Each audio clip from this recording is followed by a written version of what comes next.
Hello, Pisces. The Sun is square Jupiter on the 4th, and on the 9th, Mercury is square Neptune.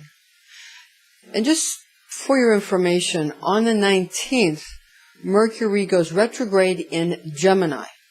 That could cause some communication mix-up, so just be aware of that. Now, let's see how your ruling planets of Jupiter and Neptune affect you this month, Pisces. I'm Pastor Rosemary, the Astrology Angel. Thank you for joining us. This is an angelic horoscope transmission from your Pisces angel Amnitziel, who resides over your mutable water nature. And these are his messages for you in love, money, and health. First, the love transmission, the priority, your relationships, your emotional relationships with family and friends, and romantic interests.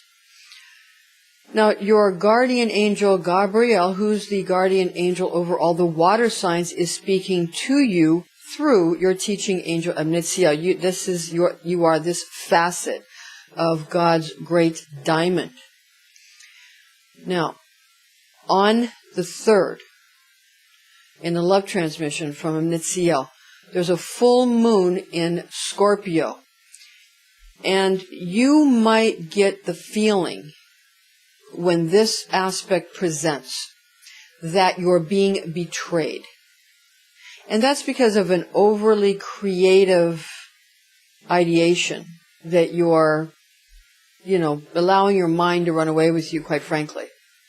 Because you're not expressing yourself as creatively as you should. Or you're not allowing avenues for your creativity. Now, when we come into this full moon in Scorpio, the Scorpio aspect is going to bring out the creativity because that's the divine tone I create. You're the divine tone I believe. And now we're in the age of Aquarius again, so I know is important. It's not that belief is no longer important. It's just that now knowing will overshadow belief. If you know something, you know it. If you don't, you don't. It's very simple. You don't have to believe something if you know it. So it's very simple. So understand you feel betrayed. Understand this is a planetary facet. It's not due to some bizarre psychological malady. It's just a planetary facet that will pass, as all things do. Everything changes. Nothing is permanent, not even death. This is going to be very important when we get down to the health part of the transmission, because with some of these facets this month, you might feel a little self-destructive. So we need to keep you, with a stiff upper lip and keep your chin up. All right? Now, on the 10th, Mother's Day, that's going to be punctuated by some facets regarding Ceres. And you want to understand that people are going to be making alliances with the Divine Mother, the feminine aspect of God. The Shekinah, Mother Mary, all the different religions have their own way of referring to the divine feminine, or the feminine half of God. And this can be learned quite easily and readily in Christian Kabbalah. So this month, not only is it May when we have Mother's Day, but also we have some very interesting aspects with Ceres, which will cause some other signs to maybe want to make alliances with you. Understand that. Because the maternal side of the family and the moms and the grandmoms are going to become very important. So understand that. And again, understand that if you're feeling that people are betraying you, again, it has nothing to do with anybody not liking you. It has to do with the fact that you're perceiving it in a specific way, or that you believe for some reason that something is a certain way because it's some structured belief, and you need to massage those beliefs a little bit so that you understand that that's not the case. So don't hold on to these things so hard.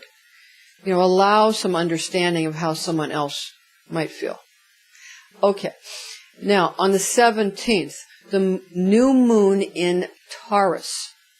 The new moon in Taurus is going to create, along with, on the 17th, on the 25th, the Mars square Neptune, these aspects, this close, are going to cause a Romeo and Juliet aspect, if you will, sort of a mood in it. Remember, we're in the love part of the transmission from an Netziel. This is the emotional part. A Romeo and Juliet moment where one person sort of ends something, whether they say they're ending their, ending anything. It could be a business, it could be a relationship. They could say they're going to end their life. They could say all kinds of things in response to somebody else. And then the other person's doing the same thing, and then both people think the other person is going to end things, be it a relationship, whatever. You understand. So you need to understand that both people are, it's not so much that they're being overly dramatic, it's more that they're hurt.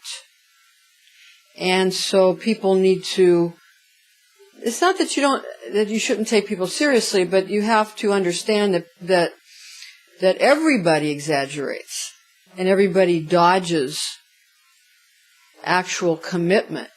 I mean, it's easy to spew advice. When it comes to actual, what will you actually do? And how much will you give? And how much will you sacrifice? And how much will you commit?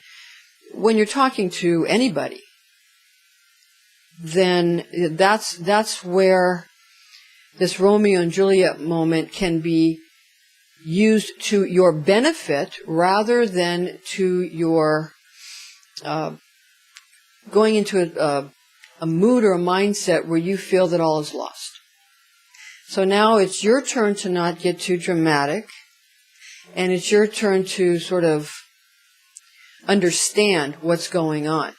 Okay? There's going to be some, again, when Mercury goes retrograde, especially in Gemini, after the 19th or on the 19th, communications gets very garbled. And because Gemini is the way people think, overthinking can result, but because of the retrograde aspect, then there's going to be backwards thinking, or you might want to say that ideas that seem to be from things that happened in the past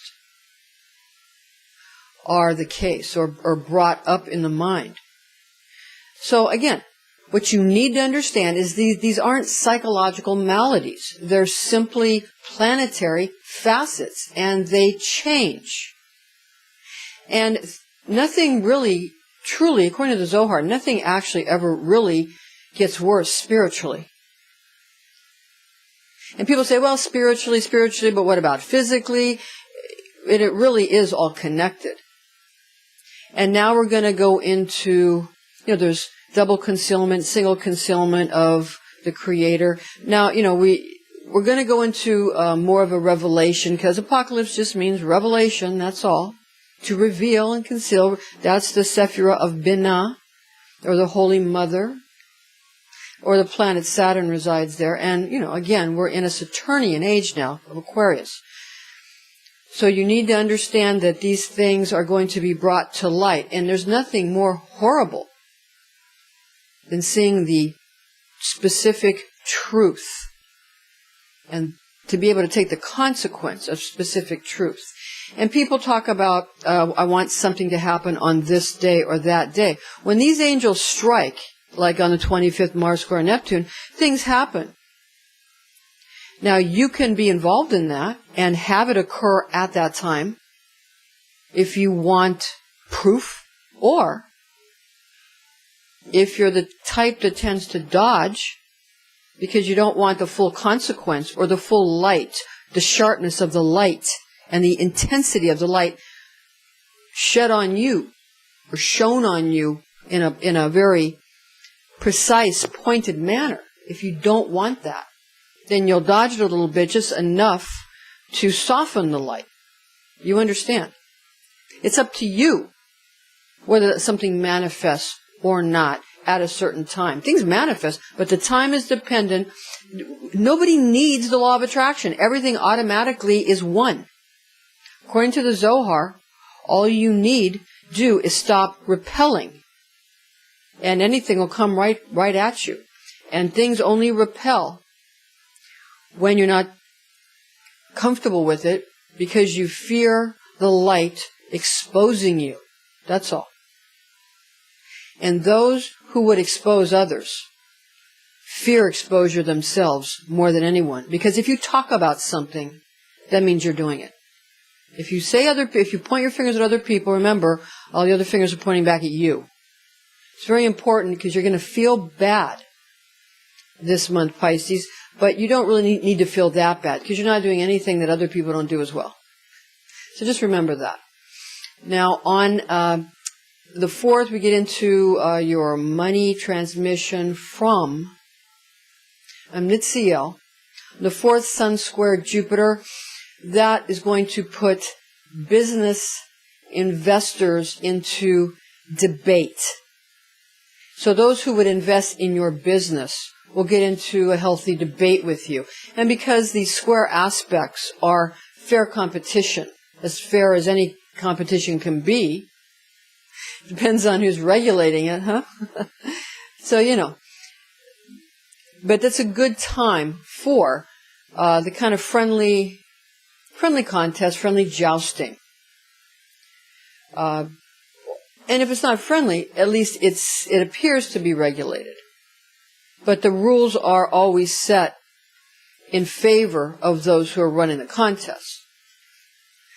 But still, you can do well and benefit from this kind of contest in ways you never imagined. And that's the key. You think somebody has to win and somebody has to lose. Sometimes everybody can win when you get extremely specific.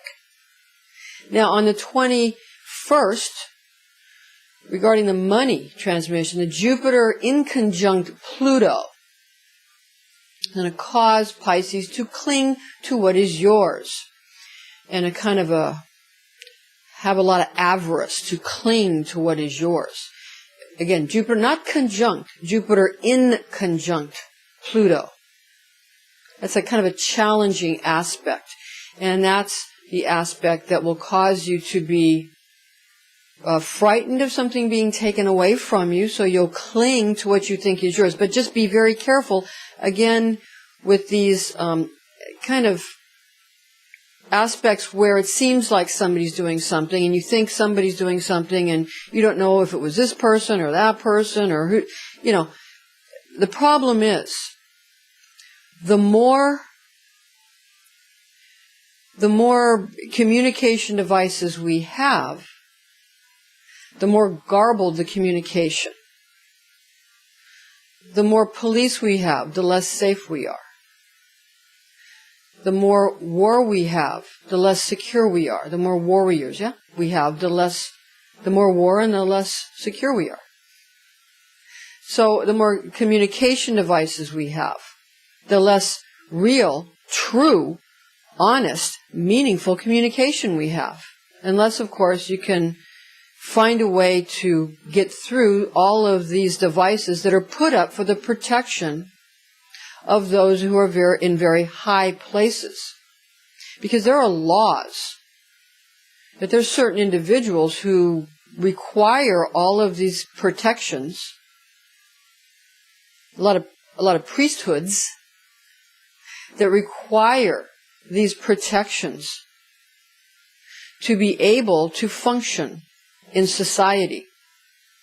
And there's priesthoods, and we're talking about also rabbinical priesthoods as well. People who can't touch money, for example, at certain times on certain days or ever. There's all kinds of laws. And these laws, yes, they're in the Torah, but they're also in the Talmud. And everything you can imagine is specifically outlined. We don't have to wonder what we're going to do. It's already been figured out. And it's all from Babylon. Anyway. And this is all where Abraham was teaching the Zohar. So the Zohar is a book that's alive.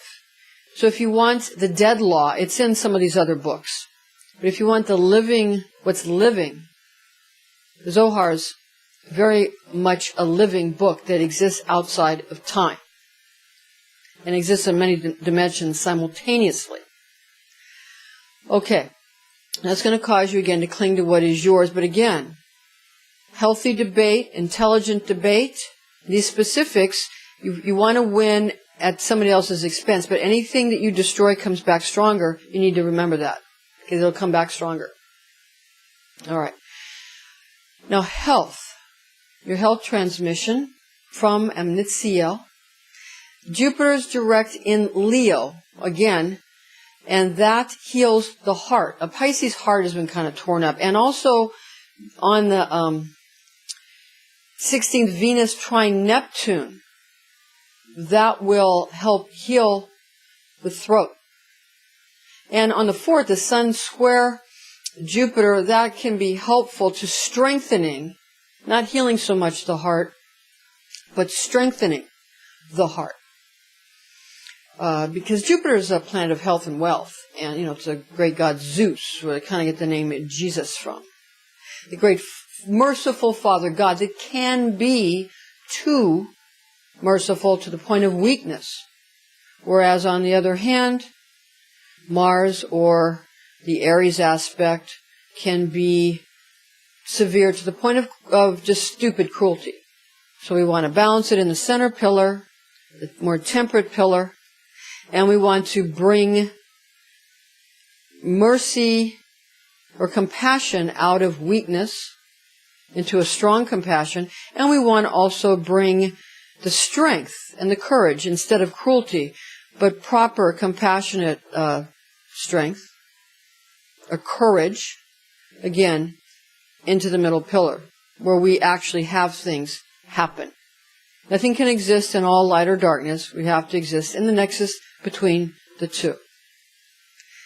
Now, this is where we get into this. On the 21st, Jupiter in conjunct Pluto, not conjunct, in conjunct Pluto. It's a challenging aspect with this deep, collective, Jungian, unconscious mind that we all share.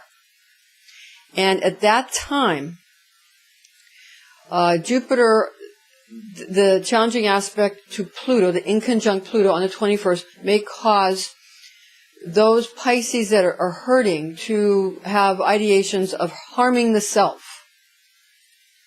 And what you want to understand again is that this has nothing to do with you acting silly or in an embarrassing fashion. It has nothing to do with a psychological malady. It has everything to do with a planetary facet that if you know it's there, you can understand it and say, oh, that's right, this is why. So all I have to do is remain, relaxed during this time, take care of myself, take a mental health day, and all will be well. I don't have to get all up in a tizzy about it. It's hard. When people are, when people are angry, they're frightened. Whenever someone comes at you in a very, ferocious or frenetic manner and they're frightened, they're going to sometimes come at you with anger and yell at you and swear at you. And when they do that, they're simply scared. Because anger comes out of fear. Those strong warriors with all the guns and bombs, that's how scared they are. They're that scared. Everybody who needs all that is a very frightened, little insecure little person indeed. Now, aren't they? And they're little toys they've made because they want to protect themselves. The only problem at this point, the greater galaxy at large isn't going to allow these toys to be ill-used or abused. It's not going to happen. The parents have returned and, people of Earth are going to have to straighten up. Okay. That's the health transmission. Now, for your afterglow Pisces, some things we've highlighted that we think are important. Remember, when you feel bad, you need to know why, and it'll be easier to get through. Jupiter currently direct in Leo. That's helpful. It's a good aspect. Saturn currently retrograde in Sagittarius.